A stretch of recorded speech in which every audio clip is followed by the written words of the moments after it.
So you've been there, what, over a year now, must be? Yeah, a bit longer. Wow, Probably about 18 months. Yeah. God, it goes by fast, doesn't it? I never used to sort of think actors were right when they said that when you're in soaps it goes past by a blink of an eye. But so fast. Actually, it really does. It's shocking.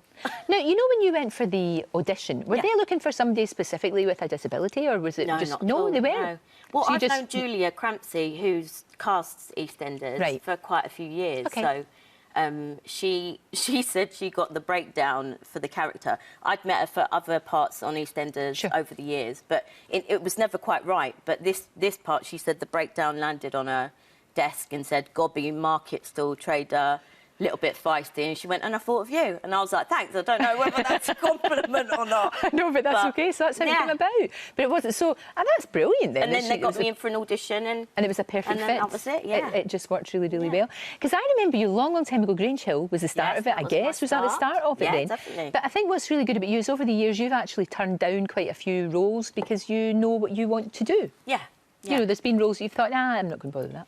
Yeah, well, you can kind of get... I think all actors can kind of get sort of sidelined and pigeonholed into certain roles. And I try not to do roles that perpetuate what I would imagine is a bad stereotype in terms of smallness or disability or things like that. I sort of want to do stuff, creative stories that say more about just who the character is rather than always concentrating on the issues. Well, that makes sense because Donna is Donna and she happens to be disabled. Yeah. She happens to be that. What is the condition that you've got and how does that affect you? Because sometimes we see you using a wheelchair and sometimes not, depending, I guess, how much in pain you are. Is why I use the chair. But it's not really... I've got some spine stuff that's a part of my growth condition. Right. But it's very wobbly joints, basically. Right, OK. Like bendy joints. So the chair is a pain thing. So if I feel good, I'll walk, and if I don't, I won't. Right. I use the chair as Donna as I use it as Lisa. No, that's true. So that's true, because sometimes we see you, that's the thing. Sometimes we see you in it, and sometimes we don't. And I knew that would be confusing, but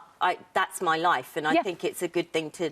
You know, I don't think we should play to the audience's ignorance in that sense, you know, because, you know, they accept me in real life walking and not. So that makes sense. You know, why not do it on telly?